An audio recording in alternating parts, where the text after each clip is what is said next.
The topic of this presentation is conflict management.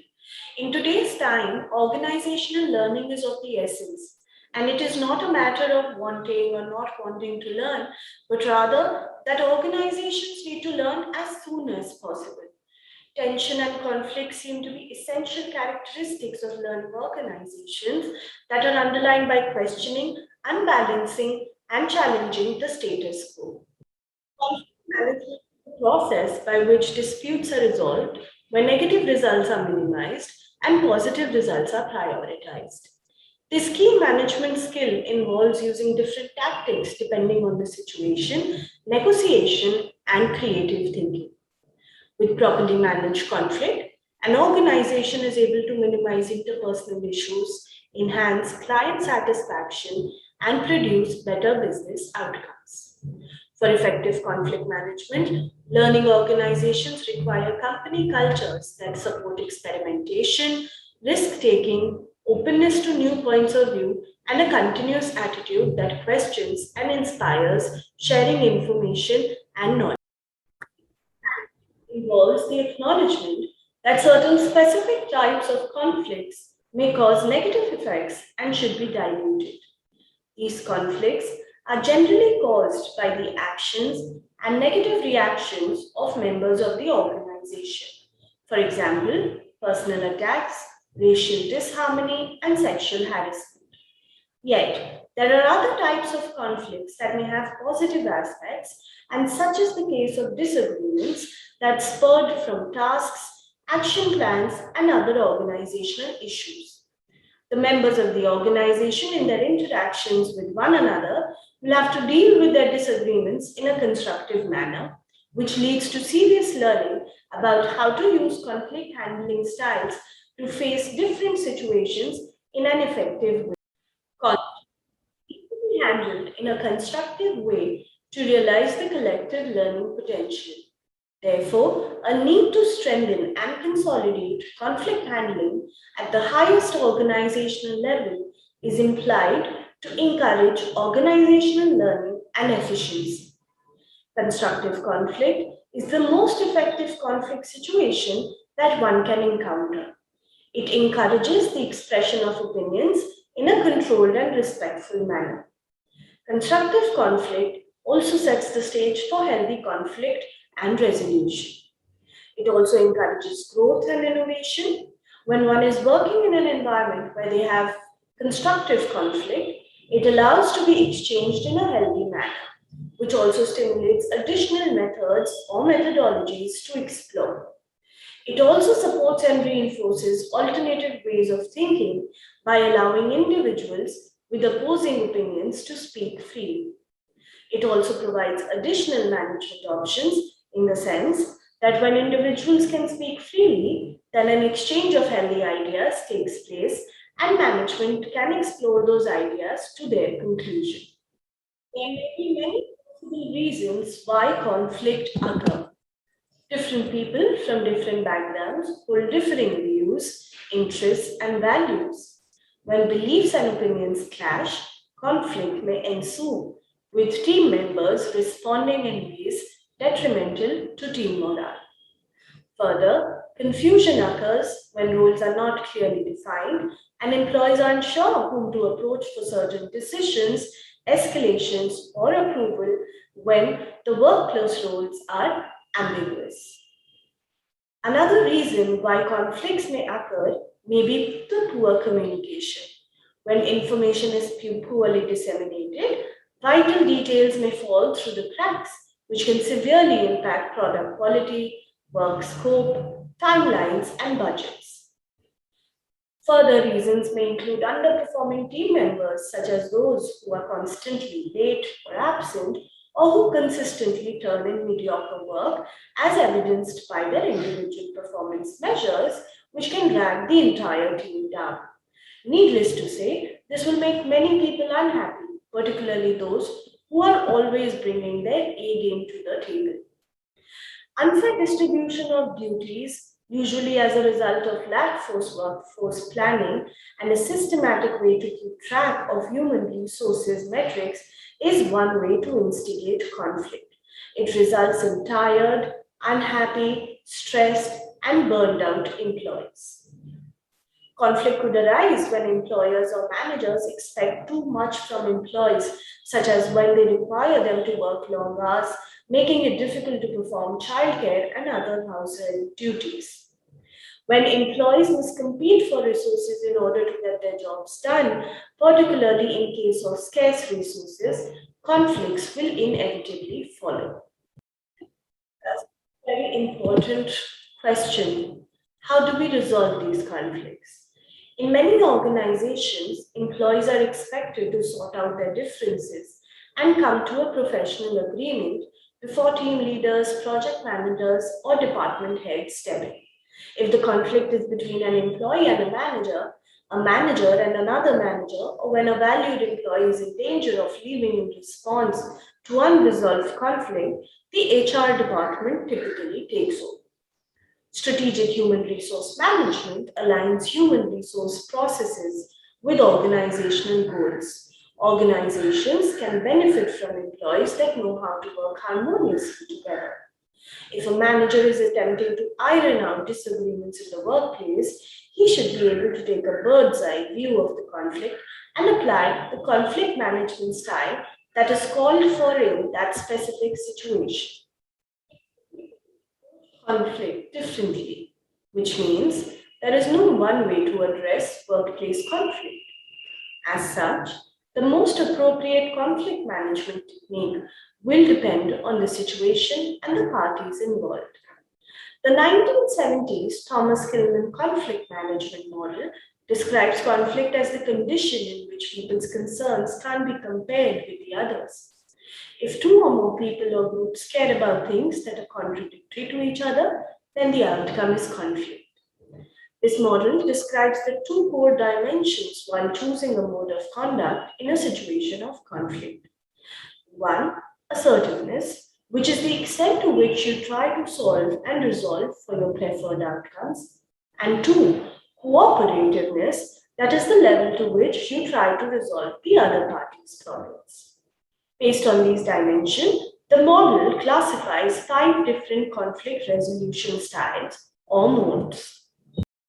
Based on these two dimensions of assertiveness and cooperativeness, the Thomas Kilmann conflict management model identifies 5 strategies, which are competing, collaborating, compromising, avoiding, and accommodating. The conflict management strategy is on the top left-hand side because it takes a highly assertive and completely uncooperative stance to resolving conflicts. The goal is to win or beat the other party. Often called the win-lose approach, it's power-oriented and only seeks to defend its own position, usually at the expense of others. This approach works best when time is of utmost importance, such as during calamity situations when everyone has to be escorted out of the premises. Managers using this style show that they're strong and will not back down on their principles. Disputes are solved quickly as there is no space for any disagreement or discussion. Outside emergency or life and death situations, this technique is likely to cause even more conflict down the line. Managers using this style will be seen as unreasonable and authoritarian. Handling conflicts by crushing any dissent will not lead to happy, productive employees, nor will it lead to finding the best solutions in most cases. So, take for example, Sophia is the head of a department. Within her staff, she has been dealing with several conflicts. First, Paul and Kevin could not agree on where to pull the annual team building activity. She stepped in and decided that the department would do an escape room. Second, Cecile and Eduardo have been fighting over which one of them will have to deal with a particularly difficult client. Neither wants to put in the time and effort and has been arguing that it is the other's job to deal with it. Sophia decides it is Cecil's job to handle the client, even though it arguably could be either person's job. Third situation, where Alex has come to Sophia several times asking for permission to change the management of a project that he is running. He thinks that the changes he proposes will make the project much more successful. Sophia will not budge on the way the project is run and tells him to get the job done the way she has ordered him to. So if you see, in the first example, Sophia made a quick decision to stop a small conflict from escalating or wasting time. This is an appropriate use of this time. In the second decision, while she solved an issue, she created another one. Cecil is now resentful, especially in cases where a boss favors an employee. This type of unilateral decision making will lead to angry employees. In the third situation, Sophia should not have used the competing style at all. Not only is Alex now upset that he is not being heard, but Sophia is also missing an opportunity to improve the project. The second strategy is collaborating, which is considered as the holy grail of conflict management. Sitting at the top right-hand side of the figure because it is both assertive as well as cooperative. This style produces the best long-term results. At the same time, it is often the most difficult and time-consuming to reach. This often involves all parties sitting down together, talking through the conflict, and negotiating a solution together. So whether you are looking for solutions to existing or anticipated problems, collaboration makes room for everybody's opinions, ideas, and suggestions to find the win-win. This is used when it is vital to preserve the relationship between all parties or when the solution itself will have a significant impact. Often it requires time, patience, a high degree of trust, and a lot of listening to come up with the best outcome. But the good news is it can be done. This style of conflict management is time consuming. Deadlines or production may have to be delayed while solutions are found, which might take a long time, depending on the parties involved, and can lead to losses as well. Strategy of conflict management is right in the middle of the Thomas Kilmann conflict management model because it is both assertive and cooperative, but only to a certain degree. The idea is to find a middle ground for both the parties on the two sides of the conflict, such that they get something but also have to give something up to arrive at a solution acceptable to everyone, which is why this strategy is popularly also known as the lose-lose scenario.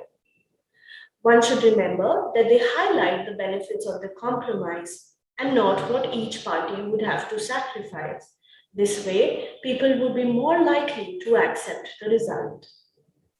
Although less likely to cause problems than other conflict resolution styles, such as avoiding or competing, lingering dissatisfaction may cause future disagreements, especially among teams who will have to keep working together. The fourth strategy is situated at the bottom left of the diagram because it is both unassertive and uncooperative. People who avoid conflict pretend that it doesn't exist and hope for it to go away with time. This style aims to reduce conflict by ignoring it, removing the conflicted parties, or evading it in some manner. Team members in conflict can be removed from the project they are in conflict over, deadlines are pushed, or people are even reassigned to other departments. This can be an effective conflict resolution style if there is a chance that a cool down period would be helpful, or if you need more time to consider your stance on the conflict itself. Avoidance should not be a substitute for proper resolution.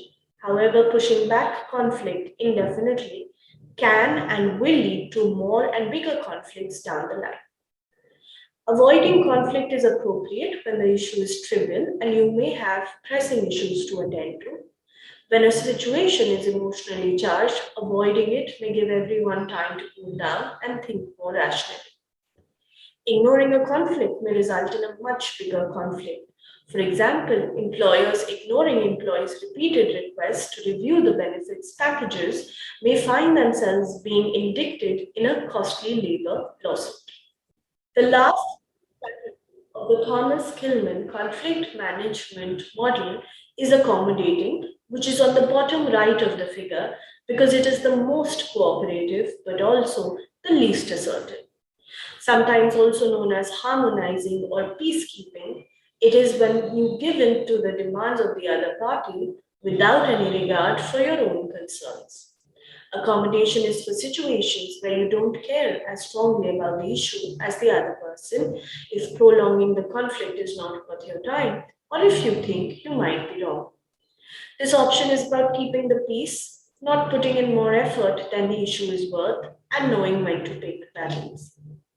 Accommodating works best when winning is more important to the other person and losing is of little consequence to you. People who give rather than take are usually sensitive to the needs of others and find satisfaction in helping. People prone to giving in can easily be victimized by the combative competing types. Also, when you give in simply to avoid conflict, people may see you as weak or lazy. For example, in a marketing meeting, the colors for the new spring campaign are being discussed. Rahul is adamant that orange is the best choice. Gitika thinks that red is slightly better, but decides to let Rahul choose the colors to avoid arguing about two choices that she thinks are both fine. Another model looks at differentiating interpersonal conflict handling styles through the dimensions of personal interest, which explains the degree, whether high or low, to which a given individual seeks to satisfy their own interest and the other's interests. These dimensions are subject to different combinations, resulting in five specific styles. First, integrating is characterized by a high interest both in one's own results and the other parties. This style implies collaboration between both parties, exchange of information, and an active search for an acceptable solution that works for both. Therefore, a direct communication between the parties is established, boosting the occurrence of creative solutions for both. The second conflict handling style is obliging, that is characterized by low investment in oneself but high investment in the other party. This style implies the satisfaction of the other party's interests over one's own interests. When one of the parties adopts this style, they opt not to consider their differences towards the other and weigh in shared aspects, seeking to satisfy the other party's interests. Third, which is dominating, is characterized by high investment in oneself and low investment in the other party. In this style, one tries to achieve their own goals without caring for the other's interests. Fourth, avoiding, that is characterized by low investment in one's own results and in the other parties as well. And lastly, the compromising conflict handling style is positioning itself in the middle of the four styles mentioned earlier, that is characterized by an intermediate interest for oneself and other parties. In the world, workplace disputes are all too common. Consider some real life conflict scenarios. A group of employees who working overtime to make up for staff shortages complain to the manager that they are not getting paid enough for the extra time. A colleague may confide about his boss's verbal abuse. Two employees argue openly about which one is responsible for a work assignment. Many organizations lack an integrated system for business conflict management, leading to low morale and high turnover. Intervening quickly in cases of conflict can dramatically reduce the costs and time associated with dispute resolution. One effective way to address such human resource problem is to follow the principles of dispute system design according to the Harvard Law School professors Sander and Border. DSD, or the dispute system design, is the new process of diagnosing, designing, implementing, and evaluating an effective method for business conflict management. The dispute system design, which focuses on preventing and intervening early in conflict, can generate huge savings by improving morale, reducing turnover, and preventing lawsuits. With the goal of reducing employee grievances and lawsuits, Coca-Cola Enterprises had set up a mandated grievance process in 2000 for all of its employees that had focused the company's attention on internal disputes. The four-part program begins with informal discussions between employees and can progress to external mediation or arbitration in cases such as alleged harassment or discrimination. The dispute system design is typically grounded in the conflict solving strategies such as interest based negotiation, in which the parties share the interests that underlie their grievances and try to jointly negotiate a solution that satisfies all parties. Although outside mediators are sometimes enlisted to help parties involved in business conflict management, just about anyone in an organization who has experience in basic dispute resolution processes such as problem solving, active listening, and other mediation skills can be a DSD architect. Let's look at the four steps that are involved in resolving the business conflict disputes. First, diagnose the dispute systems. Do an assessment of the types of disputes that typically arise. How does your organization handle them? Who is typically involved in the dispute? How frequently do disputes come up and what tends to trigger them? When employees are upset, do they complain among themselves, go straight to the top, or threaten a lawsuit? Are there any interest-based structures set up in the organization to help employees resolve their disputes? Once all these questions have been answered, then move on to the second step of the application of the DSD principles. Lead the organization through the process of building a system that encourages employees to seek help with business conflict resolution before the dispute escalates. Be sure that the system begins with low-cost, interest-based approaches to conflict, such as internal discussions and internal mediation, before moving on to more extreme measures such as arbitration or litigation. Set up safeguards that ensure that employees who use the DSD system will not face retaliation for providing feedback on the behavior of other employees, including their supervisors. In addition, ensure that the management supports the DSD system by funding training programs in interest-based negotiation and hiring external impartial mediators and facilitators who can step in to engage in business conflict resolution whenever needed. The third step of the dispute system design is to implement a new DSD system.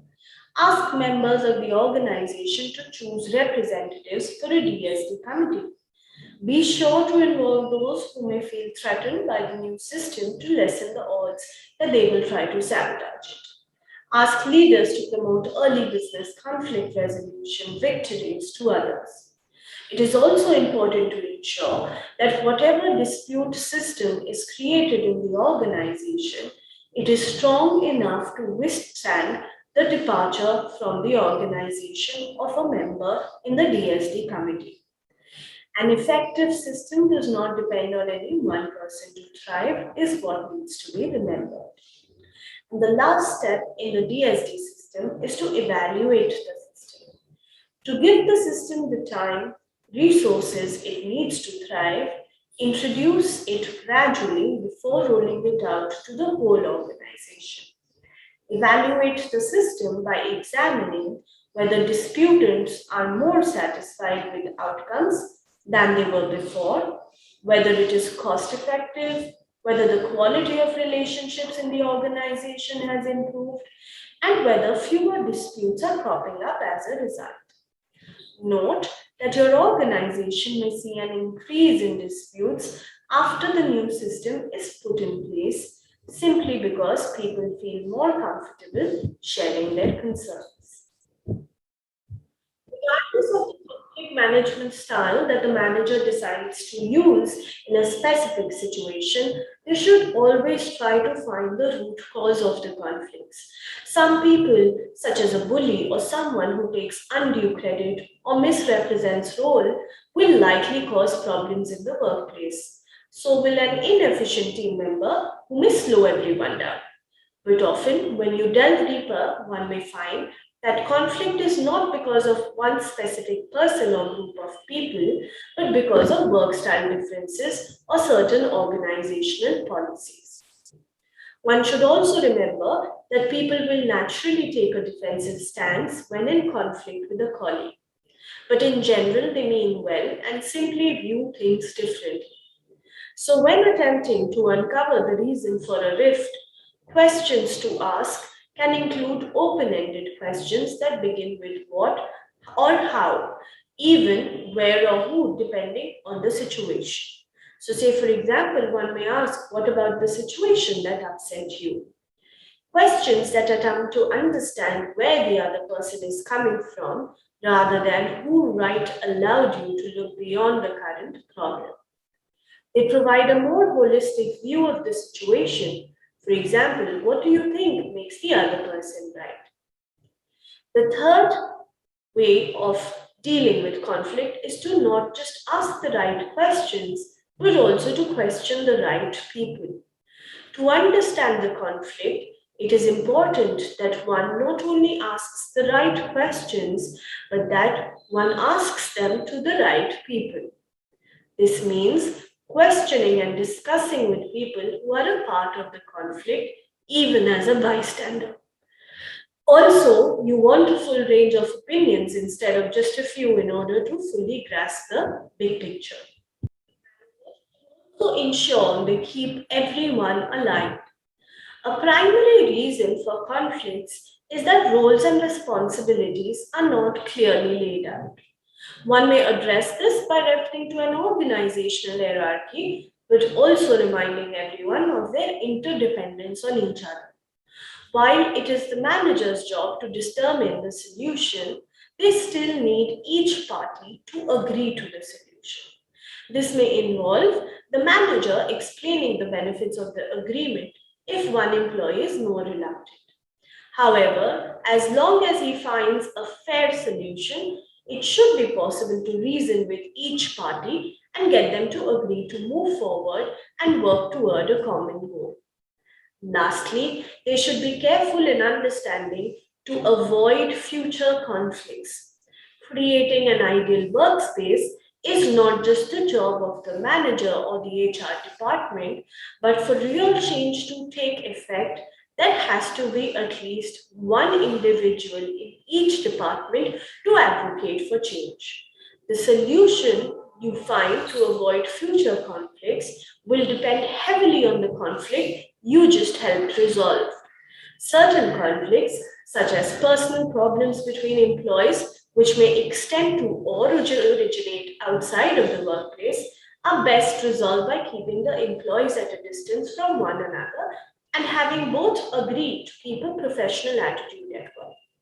Other conflicts, such as those over shared spaces or equipment, can be good learning opportunities to avoid similar situations in the future. For example, if two employees have a disagreement about shared company property, consider implementing a sign up sheet that allows employees to reserve a time slot to use these resources. Or if employees have a conflict over space, one might consider rearranging some parts of the office when practical to create a layout that better suits productivity. Lastly, one should remember that whatever style they may choose to use is useful depending on the situation, but that some styles are weaker than others and should not be relied upon too heavily. Conflict in the workplace is an unavoidable reality. Smart organizations know this, prepare their management with the proper conflict management skills to handle and resolve workplace conflicts quickly and peacefully.